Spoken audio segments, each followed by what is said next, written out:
Welcome and thank you for tuning in. You're listening to the Beyond 50 radio program. I'm Daniel Davis. Back on the program, joining us is world-renowned intuitive and mystic healer Sonja Grace. We're going to look forward to 2015 and find out what's in store for us. We'll find out about her vision of big changes to our climactic, political, and social and economic conditions. I'd like to welcome back to the Beyond 50 radio program today our special guest, Sonja Grace. Sonja, how are you doing today? I'm great, Dan. Thanks for having me on. Well, after being in the centerfold of National Enquirer with some big heavy hitters there telling the world what's going on, and now you're on the program to share some more ideas about what that's all about. Tell us about it. Well, it was a real honor to be in the National Enquirer, and I think that this next year overall has a very good feeling. I think that, we're in the middle of a lot of disruption, a lot of feelings of, change, disruption. People are noticing a lot more things. They're aware of a lot more things than what we have been in the past. The truth of a lot of different situations is becoming available for people to understand and see what's going on, and hallelujah for that. But hold on to your hats, because some of the truths that will be revealed as we have watched over the last couple of years is going to be hard. It's going to be hard for people, and there's going to be people who are so locked into their belief systems that they are not going to be able to handle it. And the same applies for the energy that is now here on Earth, the energy that is a part of, this transformation that I'm always talking about. We either get on board and handle it, or we don't, and a lot of people will not handle it. And we're watching this. There's lots of people who are leaving the planet. Tons of cancer. Oh my God, the cancer rate is just going up like crazy. And it will continue to be on the rise. But I don't see this as, focused in on one thing, like this is a big giant conspiracy and they're trying to kill us off.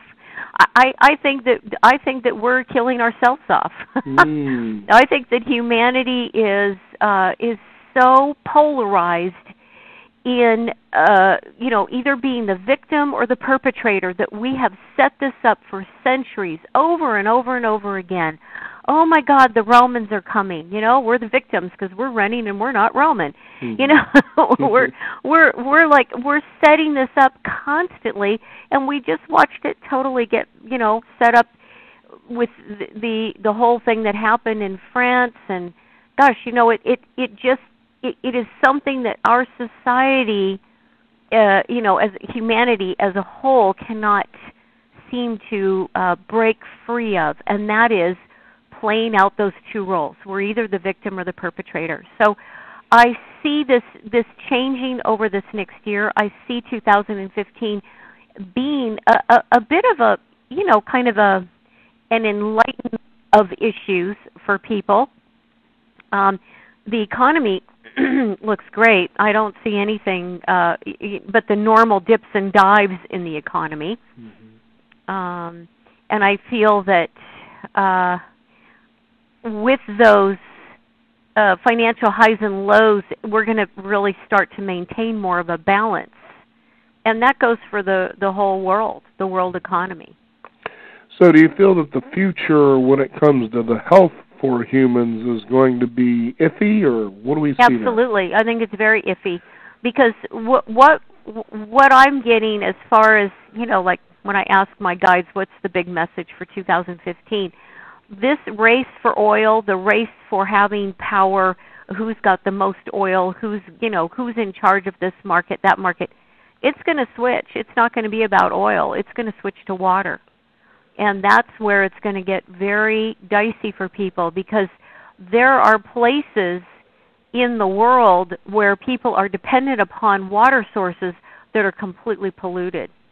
And if you want to look at who owns the big land chunks that have the big, pure water aquifers underneath them, it's China. Mm-hmm. And so we may see a shift in all kinds of things because of what's going on with water, a lack of water, a lack of clean water. They just found 100 bodies floating down the Ganges River in India the other day. And this is one of the most used rivers, and it's huge. Right. And people bathe in it, and it's crazy when I think about the the pollution in our water and how that's going to really rush to the forefront as we have more drought. And oddly enough, as we have more drought, we have rising waters. We've got, coastlines that are really going to be affected. And I see this year, 2015, being very much the start of that, where we're going to see some coastlines, especially on the East Coast, really affected by the rising waters. Mm. I also see a pretty big cataclysmic storm happening on the East Coast in August that could do some major damage. The other particular storm that came up is in the Midwest, kind of a superstorm that I saw as far as a tornado, and we keep seeing extreme weather, but it's going to keep getting more extreme, and we're going to have to come to terms with this, because even though the various state, region, whatever it has a state of emergency, and there's funds available, the government jumps in, everybody helps. This could become such a trend that we have to refigure what we're doing. Mm-hmm. Now, as you mentioned China, we also have on the horizon Russia and Korea. Tell us about those relationships and what we can anticipate with these three countries. Well, I see a bit of a setup, particularly with North Korea, to have a some kind of war, and it's all in effort of basically manipulating much greater power. I think that China is going to keep a very even keel with us. I don't think that there is a problem really between us and China. I think that Russia is playing their own game and wanting to manipulate as well. And in some respects, and this is again my perspective, but standing there with their hands on their hips saying, well, we're just as powerful as the United States, I don't see what the problem is. Right. So, yeah, I think that there's going to be some interesting things, but the big focal point from what I'm seeing is North Korea. Now, what about North Korea should we be aware of? The guides are saying that there's there is a secrecy about North Korea and what they're doing, what they've actually developed, what they're doing, what kind of technology they really have, that is not on our radar, and that's where I think we need to really, step up every possible way we can to be fully aware of what's going on and what potentially could come at us. I thought it was interesting that this morning in the news they announced cyber wars between the United States and England as a test to, gain some, ability to fight that way. And I think we're really headed for that. But, not necessarily good news for the people, because all of us who are on the Internet and do our banking and our emails and everything, I think we might find not that anything gets compromised, but that it becomes more and more, in a way, limited as to what kind of security system you have in place to protect you. And it's the very security system that then limits you from what you have access to. The very thing protecting you is the very thing keeping you away from the thing you need protected, in other words. That's right. Wow. You just wonder, when are these boys going to start playing nicely, don't you? Right. Right, and it's all about power, and it's all about, the desire to be in control. And as I said, as long as these two main roles that we've prescribed to for centuries, either someone's the victim or someone's the perpetrator, as long as we keep playing out in those types of roles, we're going to perpetuate this very thing that we're talking about. It will continue.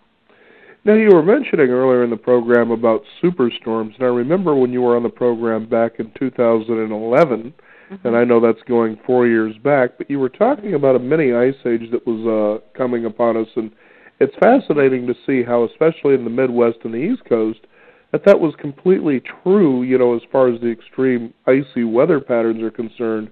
How do you see that playing out? Oh, I think it's still, it's still developing. I think that it's still very well on its way. I mean, the fact that, I think it was a couple of weeks ago, the entire United States was in a deep freeze. I mean, there was not even one part of it that wasn't experiencing low temperatures. And we're going to keep seeing this trend. An ice age doesn't come, like bam, overnight. It's gradual. And I think that we keep cooling down, even though temperatures overall were higher last year. In the big scope of looking at temperatures around the world, we actually there were cooler temperatures overall. So I think that we are on an actual, as we warm, we are cooling, and that's the same with the oceans. As the oceans warm, it's because an ice age or a cooling trend is coming. So I see that still upon us. I see it developing, again over the next couple of years, and I see us pretty much in this ice age. You could technically say it's upon us, but we're moving into it over the next, decade. Now, one of the big news stories of last year, which has me still scratching my head because of the alarm they seem to be surrounding this with, and that's that of Ebola. Now, back in the 1980s is when this disease, or whatever you want to call it, was there, and it just seemed to fade and disappear. Now they're bringing this back, and I'm thinking, what's going on with this kind of nonsense here? Well, I actually, in the National Enquirer, they did print my prediction that there would be a cure for Ebola, and I see that being developed. I see scientists working very hard on having a cure for this, and I believe that we will be completely Ebola-free by 2016. Wow. I think this is the year, as I said just a little bit ago, this is the year for, I'm going to use this term very loosely, for some enlightenment on things. There's going to be some enlightenment with scientists and with disease and with where we're going with this planet. And I feel that even though we can stand back and say, well, this group needs to do this and this country needs to cut emissions and these people need to do this, it really boils down to what is this planet doing? Because we all sit around thinking we're so powerful and we can do all of these things, or we're not powerful and they're doing it to us. But ultimately, I'm telling you, the planet has the power. She has the power. Yeah. And anybody who has survived a hurricane, a tornado, an earthquake, a massive earthquake, their lives are changed forever because they've experienced a power that is far greater than any government or any group of people. The earth really has the power, and she's very powerful. And I think that we're going to see some earth changes this year that are tremendous. The superstorm that I see hitting the Midwest. I see some tornadoes coming that are tornado sizes we have not experienced. Oh boy. Yeah, really, really major. And I see the Midwest, the Southwest and the Midwest really suffering from wind. There's going to be a lot of wind this year that crops are not going to do very well. I believe that in 2015 the trend where we're headed, and it probably won't be till the end of 2015 because people are going to have to experience, this higher price of food because it didn't grow because there was too much wind. Is people are going to start growing, hydroponics. They're going to start growing tower gardens on their decks and their porches, and really creating and growing food in a whole different way. Well, that's very encouraging, to say the least. And I know that recently we're beginning to see these lows in oil prices. Do you have any thoughts or insights on that? Well, I mean, I love it. I know I was even listening to the news and realizing that people are going back to buying the large, stupid, gas-guzzling vehicles, and I'm thinking, you know, are you people out of your mind? Right. Well, I think that this trend is going to continue, and you know, the guys are saying we will see this all the way through most of the year. Come November, there may be a little, a spike up in price, but I think that we'll see this maintained for the most part for the year. And again, I'm going to bring back the other important piece to this, and that is that water it's going to take the forefront. Mm-hmm. It's going to take the forefront. When some of these cities like Las Vegas cannot get enough water to run, it's going to get everybody's attention. Now, there was something that you brought up 2 years ago that I found interesting, because you don't hear a lot about this, and that's the upcoming testing of the Hadron Collider. Tell us about that and why that's important to keep an eye on. Well, I'm glad you brought that up, because they are going to reopen it. They've done a bunch of work on it. They're going to do more testing now here in 2015. And to me, it's very scary. It's a very scary thing that they're doing involving the Earth, because it's deep underground. You know, I don't know how many miles the actual test site is. I think it's 14 miles.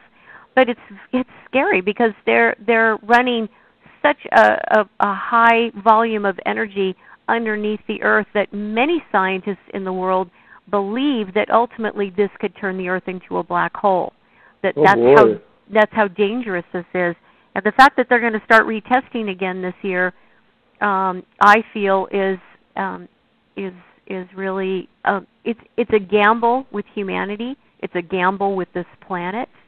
I take it very seriously, and I feel that people should be aware. And the sad thing about all of us here on Earth is we don't get a say.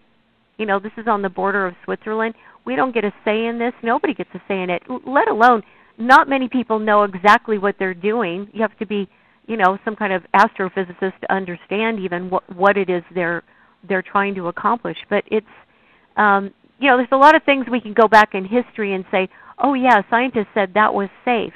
I mean, look at GMOs. Right. Scientists said that was safe. That'll be fine. It won't cause any problems. And somebody's really, just excited and overzealous and, says, yeah, we got to discover what the God particle is. Let's do it. But let's do it and run the risk of what's happening here on Earth. And there are sinkholes happening all over the planet. And, does anybody ever, draw a thread through that and go, wow, why are these sinkholes opening up? One in Thailand, one in the United States, one up in Canada, all over. And I feel it's because of what's going on, this test site with the Hadron Collider. Wow, amazing stuff. Now, how about the presidential run in 2016? What do you see there? I see Hillary Clinton running and actually winning. Wow. Mm-hmm. First female president. Yep. Well, that's more encouraging than Kim Kardashian, that's for sure. Right. Right. Although if she was to win, it wouldn't be surprising considering how America seems to be at times. Mm-hmm. Yeah. Well, I think that Hillary is going to. I think she's going to really move things in this country in a way that that we've all been waiting for. And I don't say that against anything against Obama. I think Obama's done a job that has been very difficult because he's had so many different people tie his hands up and say, okay, now do it. Right, exactly. Now do it. Here, you're Houdini. Get out of this one, So I think he's really, he's had a Mount Everest in front of him to climb. the thing about Hillary that's great, and that the reason the guides are saying that she will succeed, is because she's been in the White House. She knows the ropes, and she's really got the whole system down in a way that a lot of people who step into that position don't. Right. Now, it sounds like a lot of the things we've been talking about are kind of on the harsh side of things, but what about the reality of something more uplifting? How do you see this year?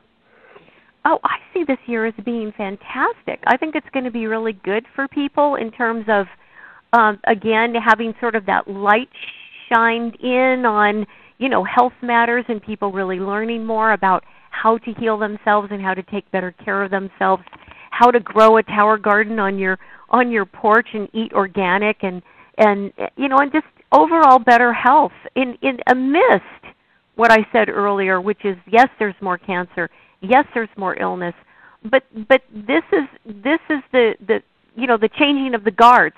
This is where humanity steps forward, and not one state, but all states in the United States ban the use of GMOs.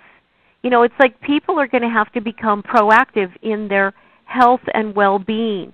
We have this belief system, this sort of pattern that we've run, that if we go to a doctor, the doctor will fix everything.